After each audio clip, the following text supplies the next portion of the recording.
শ্রীরামকৃষ্ণ বলছেন যে দেখলুম তার পিঠময় ঘা হয়েছে, মানে হচ্ছে শ্রীরামকৃষ্ণের সূক্ষ্ম শরীর যার পিঠে, সম্পূর্ণ পিঠে ঘা হয়েছে।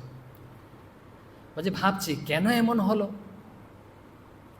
আর মা দেখিয়ে দিচ্ছেন, বলছে নিজে যেটা অনুভব করছেন সত্য সেটা বলছেন। বলছে যা তা করে এসে যত লোকে ছোঁয় আর তাদের দুর্দশা দেখে মনে দয়া হয়, সেইগুলো নিতে হয়, সেই দুষ্কর্মগুলো নিজে গ্রহণ করতে হয়, নিজে গ্রহণ করেছেন, সেসব নিয়েই এরূপ হয়েছে।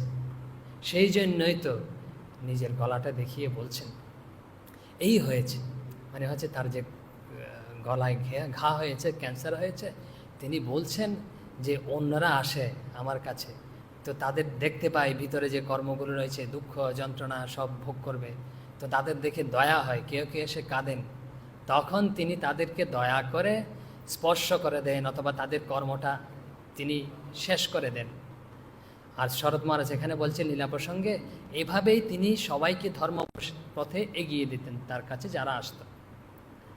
তো আর একটা ঘটনা শরৎ মহারাজ এখানে উল্লেখ করেছেন এই লীলা প্রসঙ্গে, শরদানন্দ মহারাজ বলছেন এরপরে, বলছে আরও একটা ঘটনা আমাদের জানা আছে।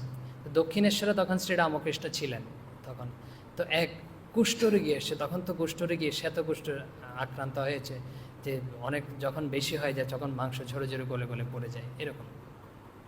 তো এই রোগী এসে শ্রীরামকৃষ্ণ বলছে আপনি চাইলে আমার এটা সারিয়ে দিতে পারেন, যে আপনি যদি স্পর্শ করে দেন, একটু হাত বুলিয়ে দেন, তাহলে আমার এই রোগ সেরে যাবে। তখন শ্রীরামকৃষ্ণ বলছে আমি এসব বাবু পারি না। তো ওই লোক ছাড়ছেন, একদম কাঁদছে শ্রীরাম। তখন তো এদিকে দয়ার শরীর, কৃপার শরীর, তার তো আর মন গলে গেছে। তো তিনি বলছেন, নিজেই বলছেন, তখন তার গায়ে আমি হাত বুলিয়ে দিলাম, আর বলছেন যে যদি মায়ের ইচ্ছা হয় তাহলে সেরে যাবে। ঠিক ঠিক এত সম্পূর্ণ শরীর রোগাক্রান্ত ছিল, আস্তে আস্তে সে ভালো হয়ে যেতে লাগলো। আর এদিকে শ্রীরামকৃষ্ণ বলছেন ওই দিন আমার এত যন্ত্রণা হয়েছে হাতে, পুরা দিন খাওয়া ঘুম কিছুই হয়নি, একদম যন্ত্রণায় ছটফট করেছেন, তার সব কিছু নিয়ে নিয়েছেন। এই হচ্ছে তিনি, আমরা গত পাঠে পড়েছিলাম কি যে তিনি হচ্ছেন কর্মনাশা। আর তিনি কি স্বামীজি বলেছেন যে কপাল মোচন, তিনি চাইলে কপাল মোচন করে দিতে পারেন, মুছে দিতে পারেন। আর শরৎ মহারাজ বলছেন এই যে আমরা কর্ম পড়লাম, যে আমরা বলেছিলাম প্রথমে কি কর্মফলের কারণেই তার হয়েছে, হ্যাঁ ঠিক কথা, একদম কর্মফলের কারণেই হয়েছে। কারণ প্রত্যেকটা কারণের একটা কার্য রয়েছে।